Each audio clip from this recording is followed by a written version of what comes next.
16 जनवरी 1941 रात के करीब 1:30 बजे कोलकाता का एल्गिन रोड एक काली वॉन्डरर कार धीरे धीरे गेट से बाहर निकली। गार्ड ने झांका, लेकिन अंदर बैठे आदमी को देखकर उसने हाथ हिला दिया। गार्ड को लगा कि ये कोई मुस्लिम मौलवी है जो घर के किसी सदस्य को छोड़ने आए हैं, लेकिन गार्ड को क्या पता था कि ये मुस्लिम मौलवी कोई और नहीं बल्कि भारत के सबसे खतरनाक क्रांतिकारी थे, जिन्हें ब्रिटिश सरकार पकड़ने के लिए तरस रही थी, जिनके नाम से अंग्रेज अफसरों की नींद उड़ जाती थी। ये थे सुभाष चंद्र बोस। और ये रात भारतीय इतिहास की सबसे बड़ी जेल तोड़ने वाली रात बनने वाली थी। दिसंबर 1940। सुभाष बाबू को ब्रिटिश सरकार ने गिरफ्तार कर लिया था, लेकिन उनकी तबीयत बिगड़ने के बाद उन्हें हाउस अरेस्ट में रिहा किया गया। उनका घर एल्गिन रोड पर एक जेल बन गया था। हर तरफ सीआईडी के जासूस, हर आने जाने वाले पर नजर, हर फोन कॉल टैप, हर चिट्ठी पड़ी जाती थी। सुभाष बाबू को पता था कि ब्रिटिश उन्हें फिर से जेल में डाल देंगे, और इस बार शायद जिंदगी भर के लिए। उन्होंने एक फैसला किया, एक ऐसा फैसला जो सिर्फ उन जैसे बहादुर ही कर सकते थे। वो भारत छोड़कर जाएंगे, लेकिन कैसे? चारों तरफ पहरा, हर रास्ता बंद। सुभाष बाबू ने एक योजना बनाई, एक योजना जो किसी फिल्म की कहानी जैसी थी। उन्होंने अपने परिवार वालों से कहा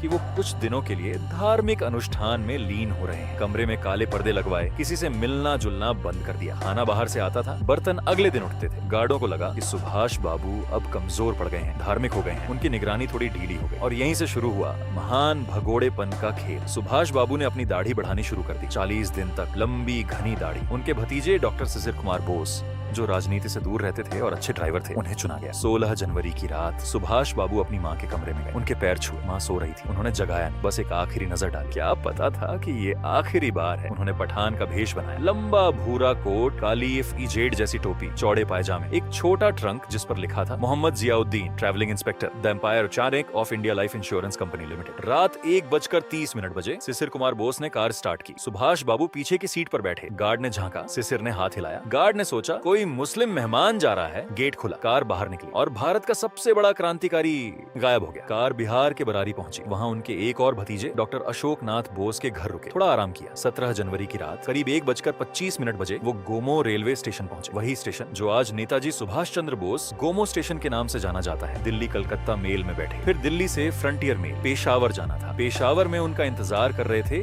मियां अकबर शाह, फॉरवर्ड ब्लॉक के नेता, जो खुद सोवियत यूनियन की ट्रेनिंग लेकर आए थे। 19 जनवरी 1941 पेशावर पहुंचे, लेकिन एक मुसीबत थी। सुभाष बाबू को पश्तो नहीं आती थी और पेशावर में पश्तो बोलने वाले ब्रिटिश एजेंट हर जगह थे। अकबर शाह ने एक तरकीब सोची। उन्होंने कहा, आप बहरे और गूंगे बन जाइए, कोई बात मत कीजिए, बस इशारों में काम चलाइए। सुभाष बाबू ने वैसा ही किया। एक पठान की वेश में बहरे और गूंगे वो पेशावर की गलियों में घूमते रहे। अब अगला कदम था अफगानिस्तान। 22 जनवरी 1941 रात सुभाष बाबू और उनके साथी भगत राम तलवर, जो रहमत खान बनकर साथ थे, पेशावर से निकले। उनके साथ थे एक अफरीदी गाइड और आबाद खान। रास्ता था खतरनाक। खजूरी मैदान ब्रिटिश मिलिट्री कैंप से होकर गुजरना था, फिर अफरीदी और शिनवारी जनजाति का इलाका। भगत राम तलवर ने बाद में लिखा, कुछ दूर चलने के बाद सुभाष बाबू थक कर गिर पड़े। हमने आराम किया। मैंने उन्हें बताया कि अब हम ब्रिटिश हद से बाहर हैं। सुभाष बाबू ने गहरी सांस ली। वो आजाद हवा में सांस ले रहे थे। रात पिशकन मैना गांव में बिताई। अगली सुबह 24 जनवरी को अफगानिस्तान की सीमा पार की, हालाबाद पहुंचे। 25 जनवरी को लालपुरा पहुंचे। वहां क्रांतिकारी हाजी मोहम्मद अमीन से मुलाकात हुई।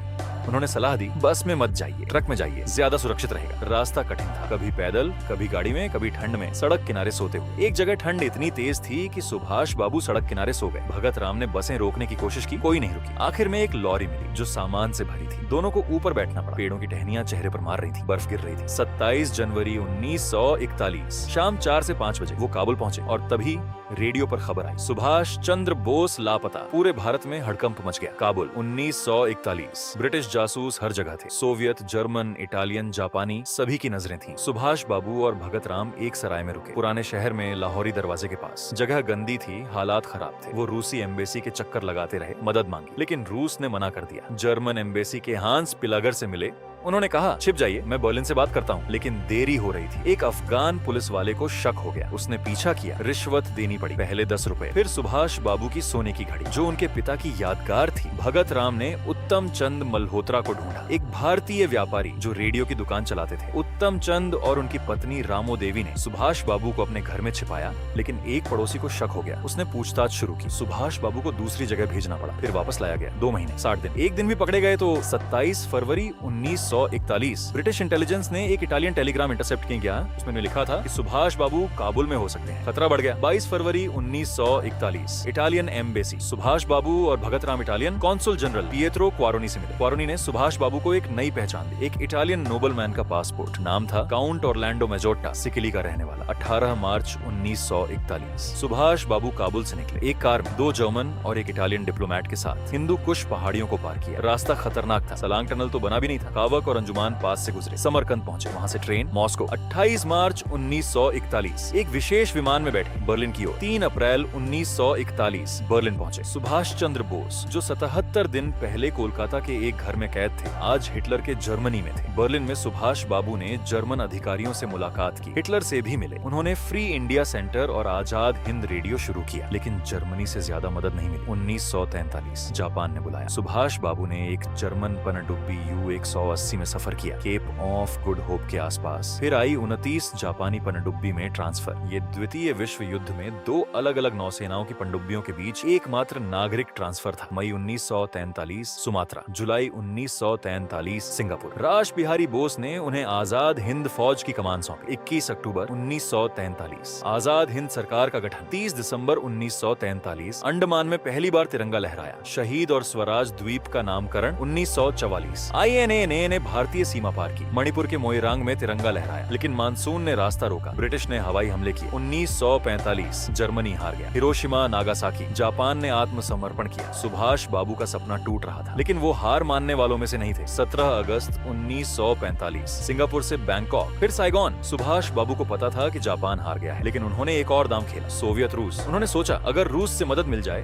तो लड़ाई जारी रखी जा सकती है। 18 अगस्त 1945 दोपहर 2 बजे ताइहोकू एयरपोर्ट, ताइवान। एक जापानी बॉम्बर में बैठे, साथ में उनके ADC कर्नल हबीबुर रहमान। विमान ने टेक ऑन हुई चंजिकॉम्फ की। इंजन में खराबी, आग। कर्नल हबीबुर रहमान ने बाद में बताया विमान में आग लग गई, हम बाहर निकले। सुभाष बाबू का शरीर जल गया था, उनके सिर के बाल जल गए थे, पहचान मुश्किल थी। उन्हें नानामोन मिलिट्री हॉस्पिटल ले जाया गया। डॉक्टर योशिमी ने इलाज किया। शाम करीब 7 बजे सुभाष बाबू ने डॉक्टर से कहा मैं ठीक तो हूँ ना? फिर बेहोशी। रात 11 बजे डॉक्टर योशिमी ने पूछा मैं आपके लिए क्या कर सकता हूँ? सुभाष बाबू ने जवाब दिया मुझे ऐसा लग रहा है जैसे खून मेरे सिर में भाग रहा है, मैं थोड़ी देर सोना चाहता हूँ। इंजेक्शन दिया गया और फिर 18 अगस्त 1945 रात सुभाष चंद्र बोस चले गए। लेकिन कहानी यहीं खत्म नहीं होती। 1945 में जापान ने कहा सुभाष बाबू मर गए। 1956 में शाहनवाज कमेटी ने कहा हाँ प्लेन क्रैश में मरे। 1970 में खोसला कमीशन ने कहा हाँ यही सच है। लेकिन 2005 में मुखर्जी कमीशन ने कहा कोई ठोस सबूत नहीं कि सुभाष बाबू प्लेन क्रैश में मरे। और फिर वो सिद्धांत गुमनामी बाबा। 1985 में फैजाबाद उत्तर प्रदेश में एक साधु का निधन हुआ जो कभी अपना चेहरा नहीं दिखाते थे, जो अपने कमरे में बंद रहते थे, जो सुभाष बाबू की तरह लिखते थे, जिनके पास सुभाष बाबू की तस्वीरें थीं। कुछ लोगों का दावा है कि वो सुभाष बाबू थे, कुछ कहते हैं रूस ने उन्हें कैद कर लिया था, कुछ कहते हैं वो चीन में थे, कुछ कहते हैं वो आज भी जिंदा है। लेकिन सच क्या है शायद हम कभी नहीं जान पाएंगे। सुभाष चंद्र बोस ने कहा था तुम मुझे खून दो मैं तुम्हें आजादी दूंगा।